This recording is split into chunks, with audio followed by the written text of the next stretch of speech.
Okay, so this is gonna be part 6 to what if Deku became a kaiju. So let's get into it. Always do it on my own, so I gotta get through it. And the only thing I know is to love what I'm doing. Never give up, never slow, till I finally prove it. Never listen to the no's, I just wanna keep moving. Yeah, I put out all this art, it's my only medicine. Yeah, everything I do, I'm just being genuine. Yeah, I'm sick of being screwed, feel my own adrenaline. Yeah, I do just what I do, and I hope you let me in, yeah.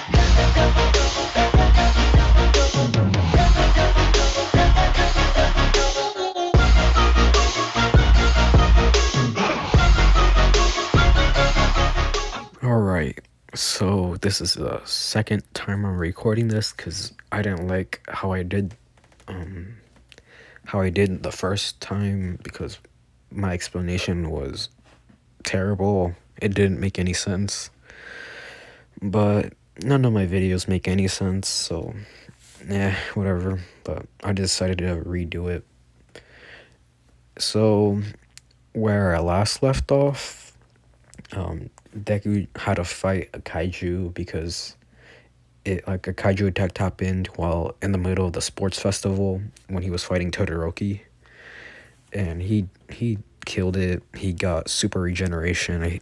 So he got super regeneration because he stole the ability from the kaiju that he fought. So let's continue.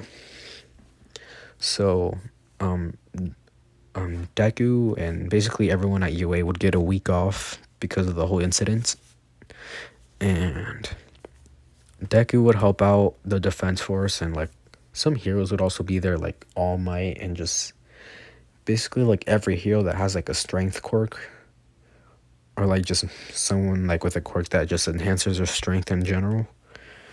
So like Deku's helping out, like because like the city was like badly damaged from like the fight, even though like, oh never mind, but it was damaged.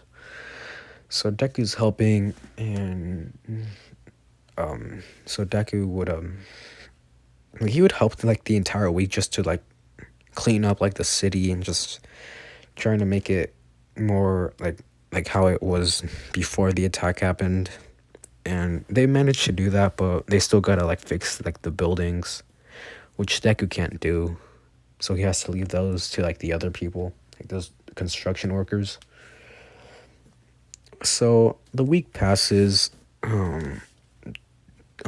Deku would say, or Deku would arrive at UA, and Aizawa would explain that they had a week off because of like the whole incident that happened, and he would also tell them about internships, and they would also, and everyone would get excited, and Aizawa would say Midoriya.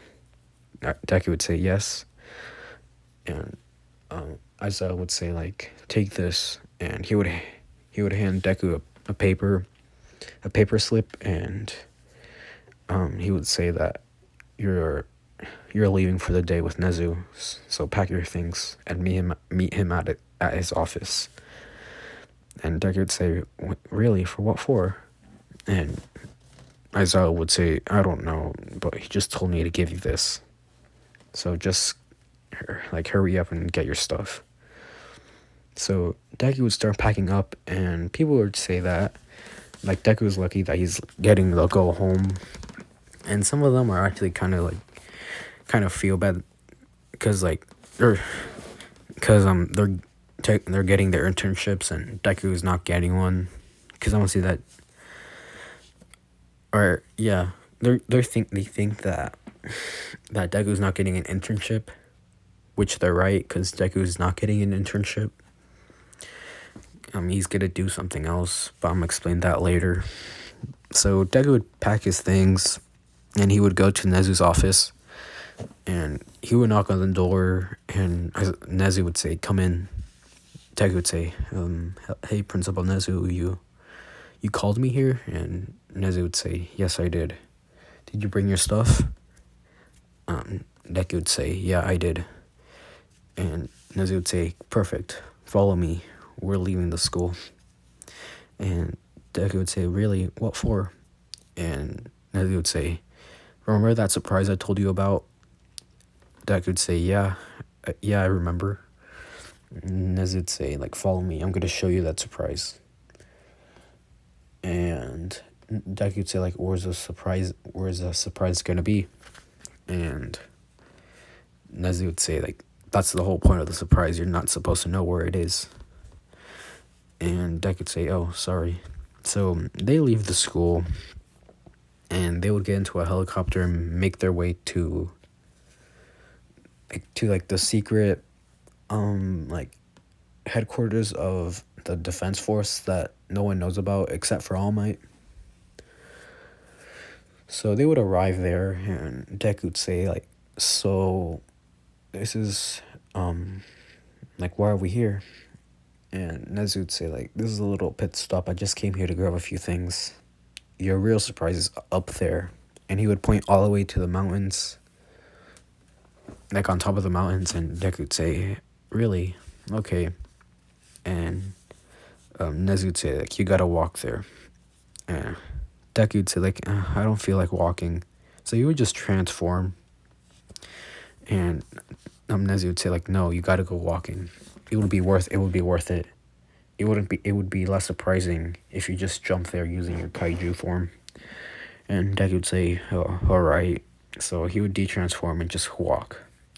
Nezu would walk with him, and Deku was getting tired because he wants to go into, like, his kaiju form, but he can't because Nezu told him not to.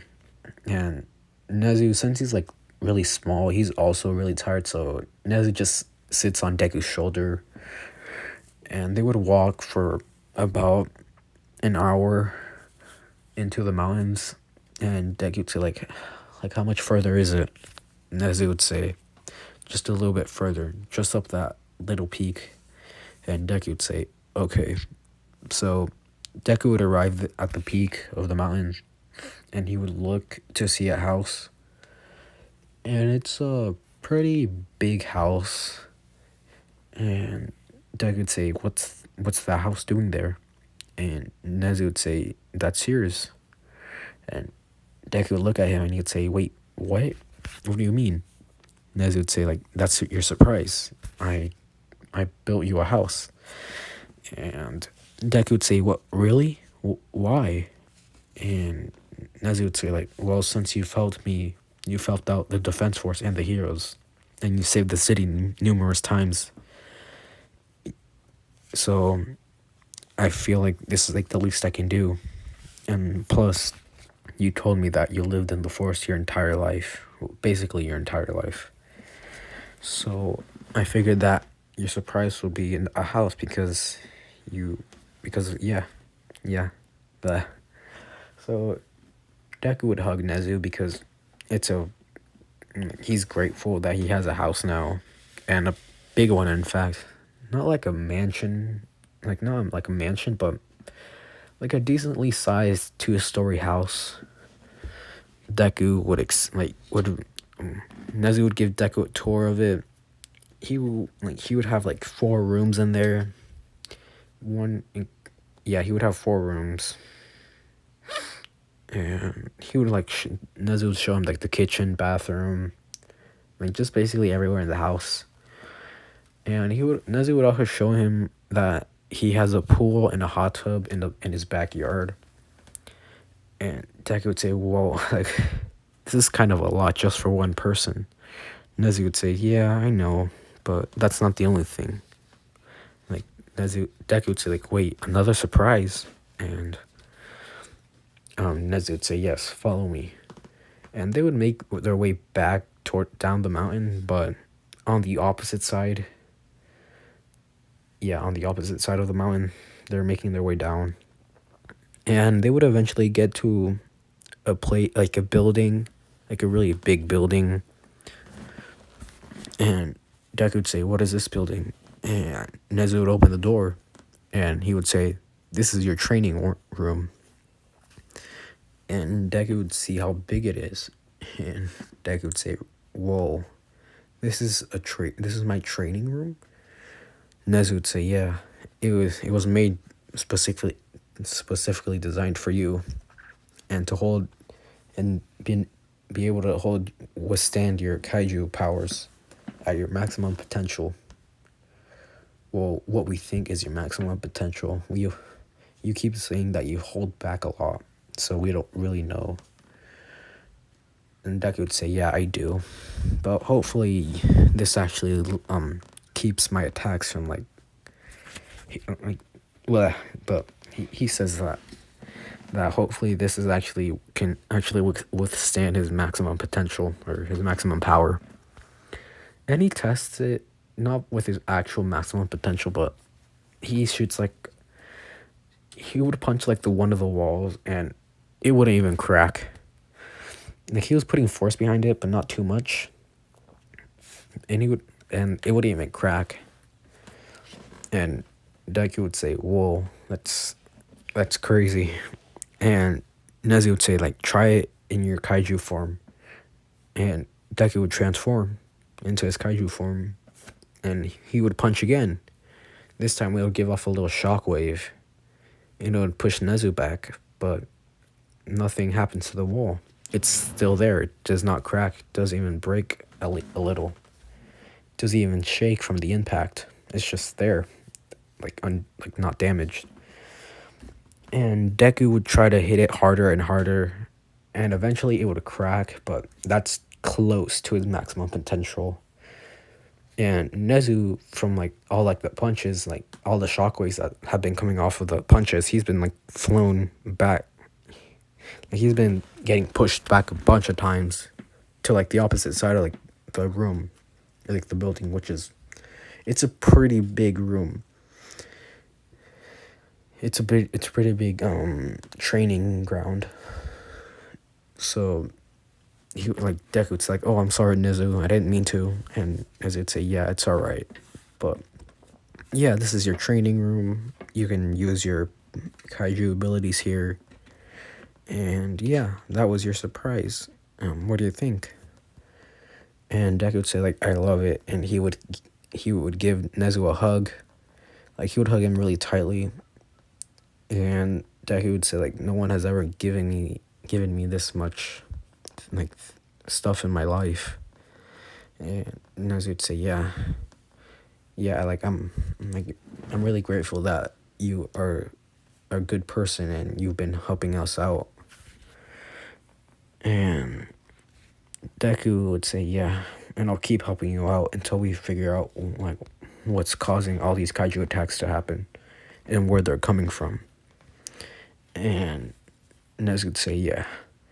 So for the next week, since the Hosu city attack happened, and I must say that I don't really know if I should kill off Ida.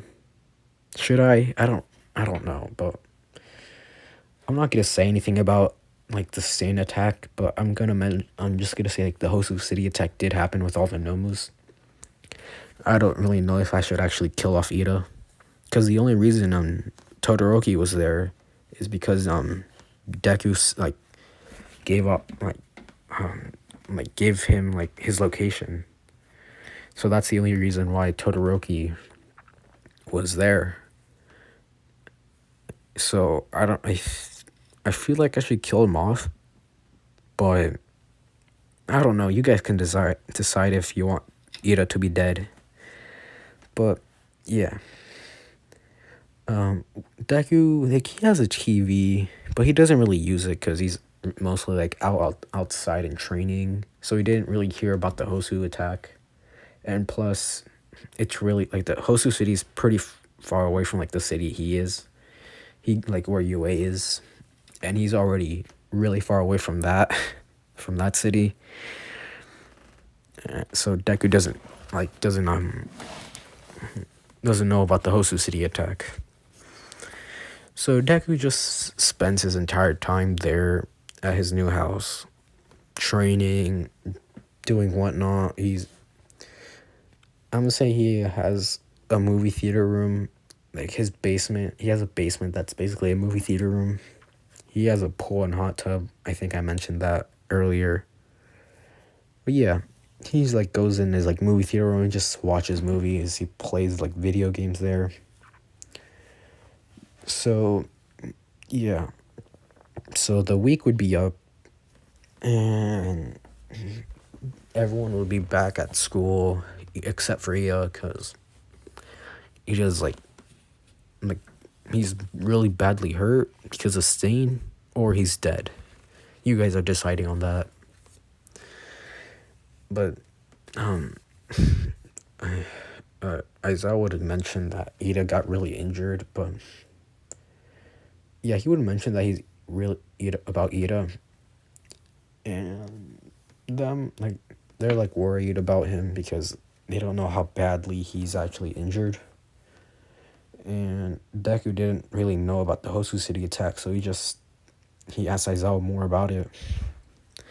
And Aizawa would explain that no, like the League of Villains like attack the city, and they use like those creatures, what we call nomus again.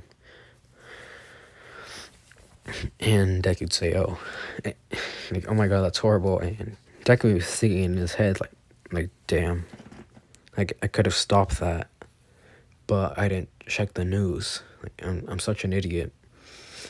And as I would say, but we can't worry about him now. We have to focus on what's up ahead. So, I'm gonna say the bell would ring and it's lunchtime. So, Deku is like sitting on his own because he doesn't really like to sit with anyone. So, he just sits on his own. He eats. And I'm gonna say that Mirio would walk up to him. Yeah, Mirio, yeah, why not?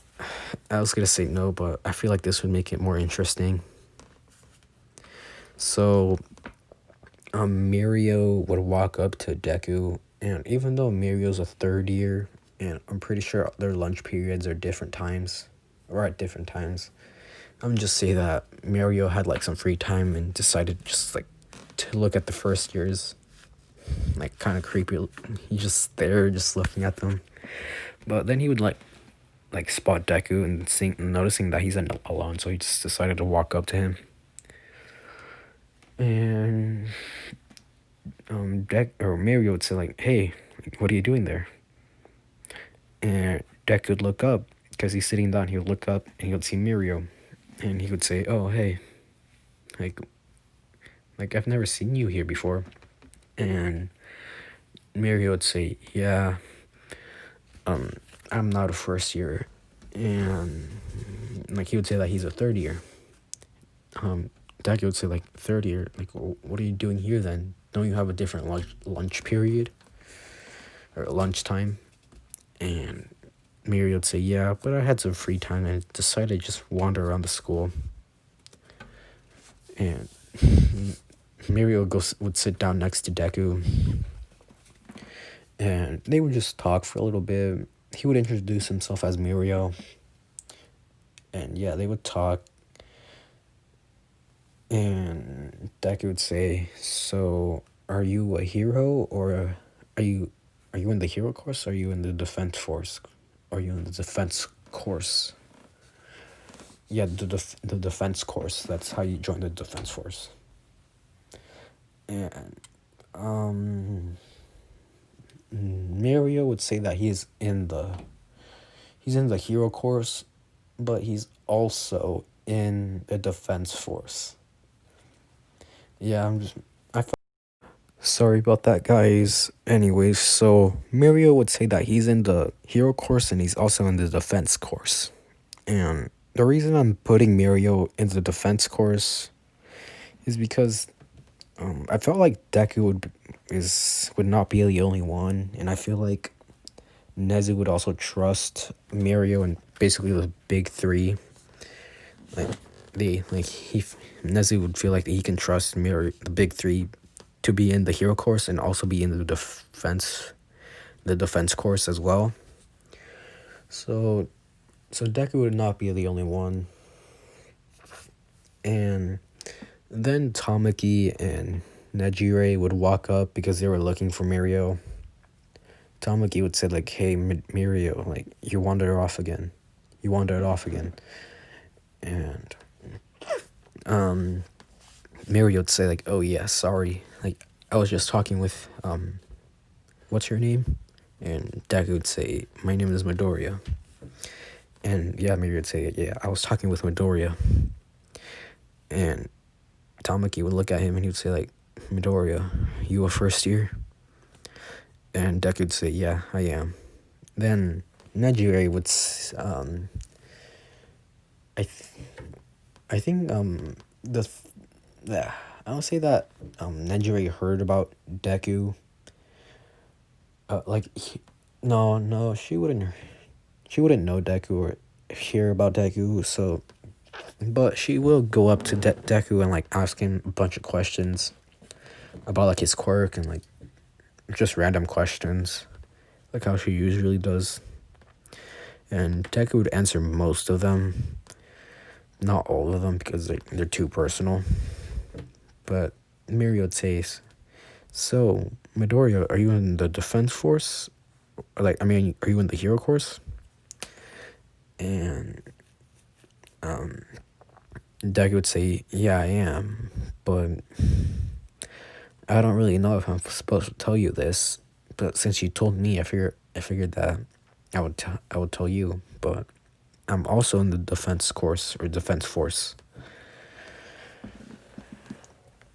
Sorry about that pause, but Miri would say like, "Oh, I've so you're part of the defense force," and Deku would say, "Yeah, I am." And Tamaki would say like, "Oh, so like, how did you get in there if you're just a first year?" And Deku would say, like, it's kind of private, so he can't tell anyone about it, and they would respect that because they don't want to like make Deku angry, like they don't want to force an answer out of him.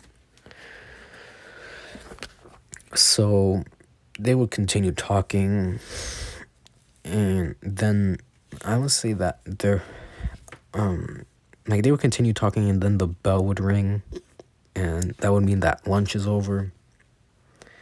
I must say that when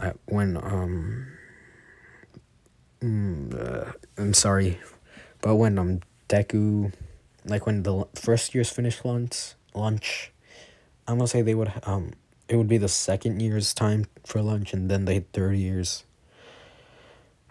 So that's how it works.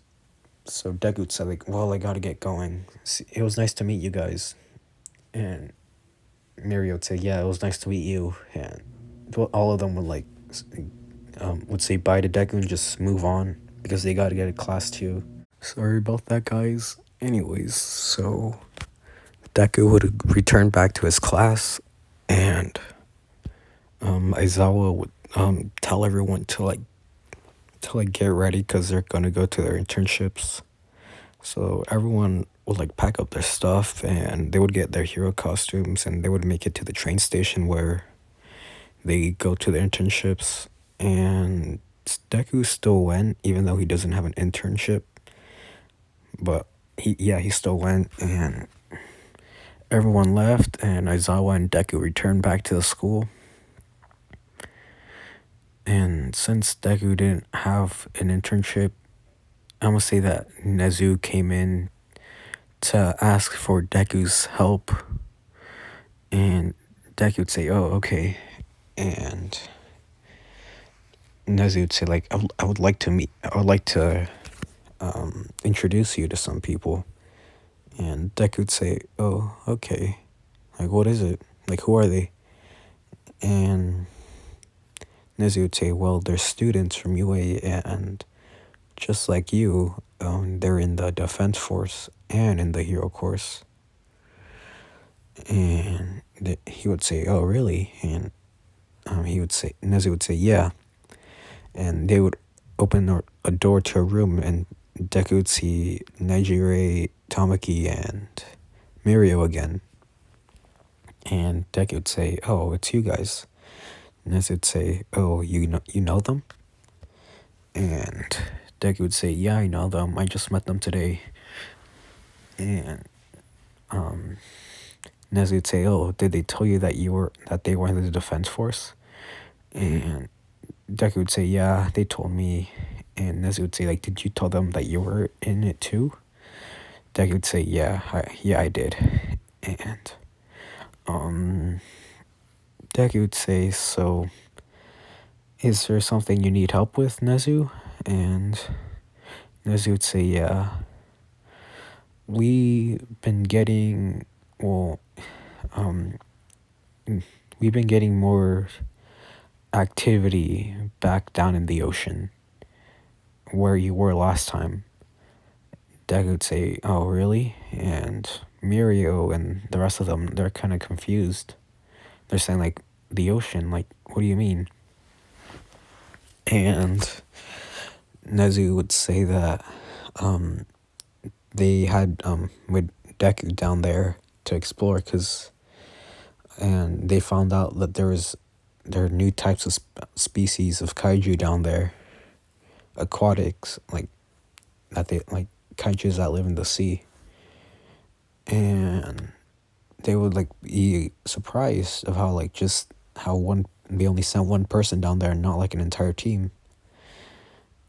And Mirio would say, "Well, yeah, you told us about that, like about down there, but you told me that other like people didn't like die down there. So how was he able to survive on his own?"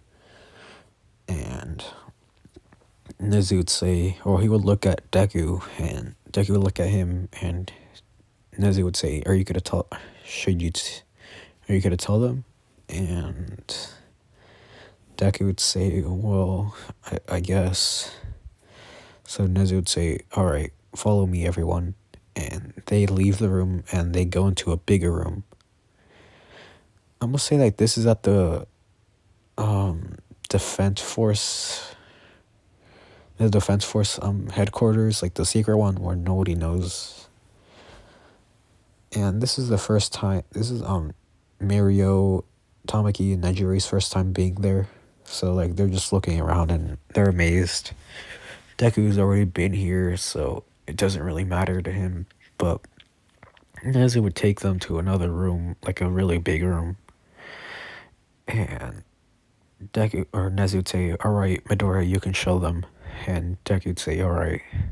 So Deku would walk like in front of them, and they're just confused about what Deku's gonna show them. And Deku would transform into his kaiju form. And sorry about that. Anyways, so Deku would transform, and the three of them would be shocked because they see Kaiju number 8 in front of them, and they would say like, how are you able to like do that? How are you able to transform into a kaiju?" And Deku would say, "I don't know." And they would ask, "Is it a quirk?" And Deku would say, "No, it's not a quirk.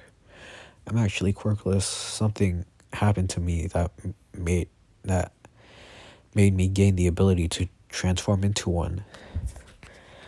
And Mary would say, "Really?" I'm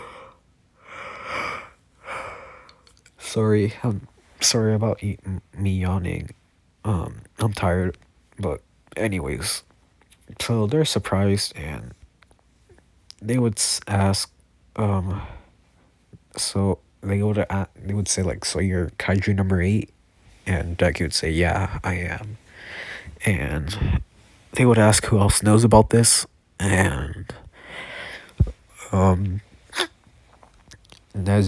he would say everyone in the defense force and you guys and Nezu. And they would say, "Whoa, so not even the heroes know? Not even All Might?" And Deku would say, "No, not him. He hates me." like he doesn't hate me. He hates Kaiju number 8. And they would say, like, well, I think you should tell him. I think you should tell All Might your identity, so he won't. So every time you, like, come in contact with him, he won't try to kill you. And Deku would say, I should, but right now it's not a good time. So Nezu, so what's going on down in the ocean? Nezu would start explaining that we've been getting more and more like more like they've been picking up really loud noises down there, and Nezu says like it sounds like booming noises, like bombs like going off, but they're not sure. And Deku would say like, so you want me to go back down there? Sorry about that, but Deku would ask if he wants him to go back down there. Nezu would say, yeah, you should go back down there at least to check it out. And Deku would say, all right. Then Tamaki would say, like, what about us? Like, what are we gonna do? Nezu would say, like, you're gonna help me up here to help Deku. And they would say, okay. So Deku would get ready. He would have like this special suit that he had last time. Like he would put that on, and they would give like the defense force would be there. Like not all of them, but the same people that were there last time. They would set up everything, and they would give the coordinates to Deku again. And Tamaki and basically the big three are there, and Nezu's there as well. Then Nezu would give the signal to Deku like to go back to like go into the ocean and go back to that place. So Deku would. Sorry, I keep on yawning, but I'm tired. But I gotta finish this. What if? Anyways, so Deku would start swimming and he would start adapting. He would his tail would become like a fish tail. His like spikes on his back would turn into fins, and yeah, he would start to look more like aquatic. And his hands would have like kind of be like webby, I guess, like how yeah, it would be like webby. And he would swim back down there, and like he's close to it, but he can start to hear like the sound of the booming, yeah, like the booming noises that Nezu told him about. And every time, well, no, not so Deku would like be at the right in front of the cave, and then this really big boom noise would go off, and this would like scare the kaijus that were in the caves. Like they would immediately swim away from the cave, swim out of the cave, and it would surprise Deku, and they would push Deku away from the cave. And Nezu would say like, Deku, are you alright? Because like he has an earpiece, and Deku would say, yeah, I'm fine. And Nezu would say like, what do you see? Deku would like the earpiece also has like a little camera, so yeah. Deku would be looking around, and Nezu would be able to see what Deku's seeing. And Deku would say that this really loud booming noise scared away the kaijus, and they swam away in different directions. And Nezu would say, oh, okay. So like enter the cave and see what you can figure out like what's causing that noise. And Deku would say, all right. So Deku would enter the cave, and none of the kaijus are there. It's just empty. Along with the other two caves that are there, they're empty. Well, or the second one is, like the third one isn't. And when Deku enters the third cave,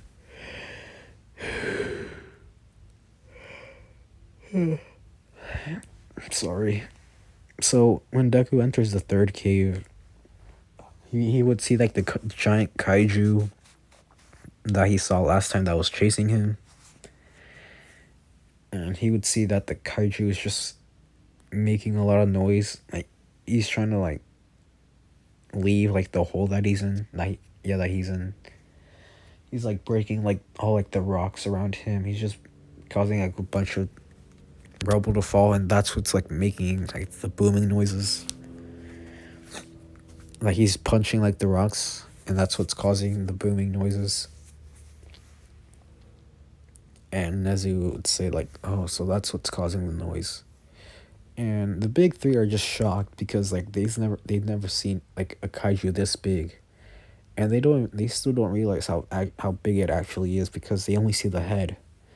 But that's already that already tells them that if the head's really that big, they just wonder how big it actually is. And Deku would say like, "Do you want me to get close?" And Nezu would say like, "Get a little closer, but don't let him spot you." Deku would say, "All right." So Deku would hide behind like some rocks that was there. He'll be swimming like closer and closer to the kaiju, and the kaiju would pick up Deku's scent, because I'm gonna say it can, and he would start to like look for Deku, and Deku would hide behind a rock, and Nezu would say like, "Deku, what's going on?" Or Midoriya, "What's going on?"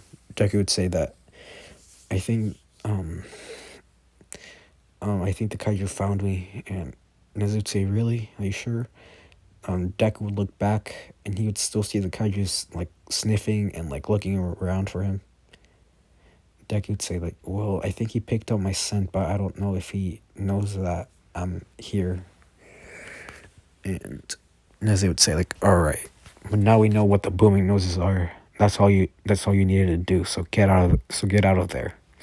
And Deku does. He would, as he's like leaving like the third cave, the kaiju would spot him, and um would um would would roar right at Deku, and this would push Deku back away out of the cave, and the kaiju would basically break free from like the hole that he was in. And Nezu would see this, and he would say, "Midoriya, run," or like, "Get out of there." And Deku would swim as fast as he can. And even though he's swimming as fast as he can, the kaiju is still catching up to him. Or no, the kaiju is not chasing him, but the kaiju would basically break through like the top of the cave that it was in. He would break like the ceiling of it, and Deku would hear this, and he would swim outside of the caves, and he would see the giant kaiju coming out of the cave. And then Nezu and the big three and the other Defense Force members would see like half of the kaiju's body, and Deku would see basically the entire kaiju, because he's actually there, and he sees how big it is. He can't even imagine how actually he can't talk. But just so you know that the kaiju is big. It's bigger than any kaiju that they've ever seen before. And Nezu would say like, "All right, Midoriya, you need to go there, get out of there as fast as you can." And Deku would say like, "How? Like he's blocking the only way I came. He's blocking the way I came from." And Nezu would say, "Dang it!" So try to make a distraction, so he would leave that place so you can swim away. And Deku would say, "All right." So Deku would like hide behind like some like plant, like, or not plant, some rocks, and he would use his electricity or no, he wouldn't use electricity, but he would make a yeah, no, what should he do? I would say that he would like punch like the rock that he was hiding behind,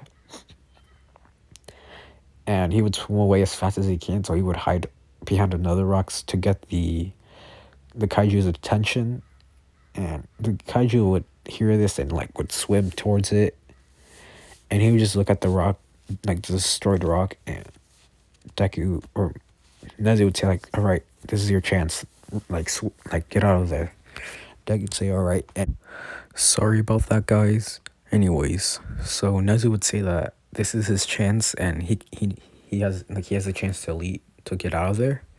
So Deku starts swimming as fast as he can, but the kaiju would spot him and like start chasing him. Deku is like he's swimming as fast as he can, but he turns around to see the kaiju chasing after him, and he's getting closer and closer. And Nezu would see that as well, like he's seeing like the kaiju getting closer, and Nezu would say like, "Look out, Midoriya! Look out, Midoriya!" And the the kaiju would try to bite Deku, but Deku would move out of the way, and Deku's thinking in his head that he can't lead this, like he can't lead the kaiju to land because he just can't, because like Nezu and the rest of the people are on there, and if he leaded the kaiju to land, it would probably destroy the city. So Deku would think of an idea, and then and Nezu in his earpiece would say that he needs to get to land now, and Deku would say like, "No, I can't," and Nezu would say, "What do you mean you can't?" And Deku would say like, if I lead this kaiju to land, it would probably just kill all of you guys, including me, and would probably destroy the city. And Nezu would say like, "Well, how are you going to get out of there?" And Deku would say, "I got an idea, don't worry about it." And Deku would start swimming like straight up until you would reach like where like they're like sea level. Like I can't explain it, but hopefully you guys know what I mean. But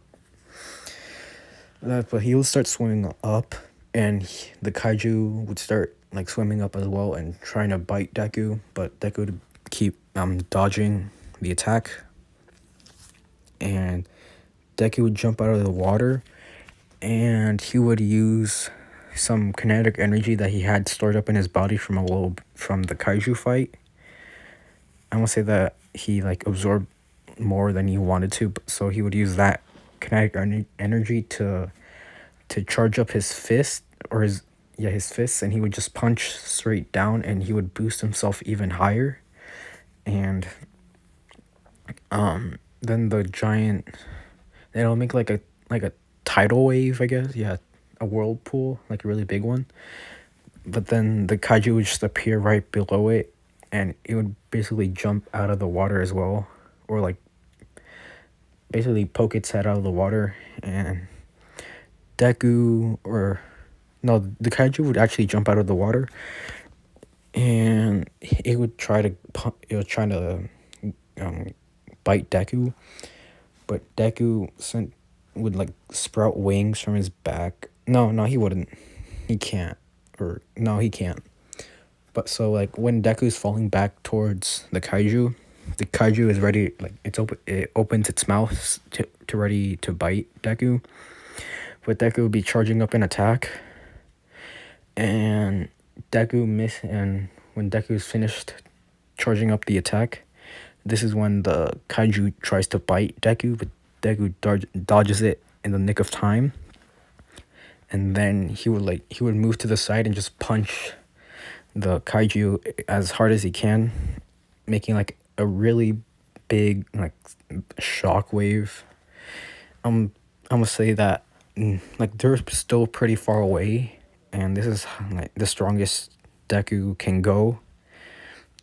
And since I made Deku pretty strong, it was a pretty strong punch. So it like basically knocked or it like moved the kaiju to like where to the opposite side where Deku was, and it would create a massive shockwave, and Nezu and the rest of the people would be able to feel it because that's how big it was. And then the kaiju would just return back into the water and will just retreat back to the caves. Deku would land back into the water, and Nezu would say, like, "Are you alright, Midoriya?" And Deku would say, "Yeah, I am. I scared it.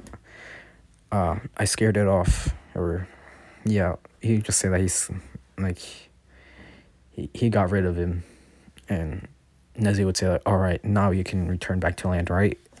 And Deku would say, "Yeah, yeah, I can."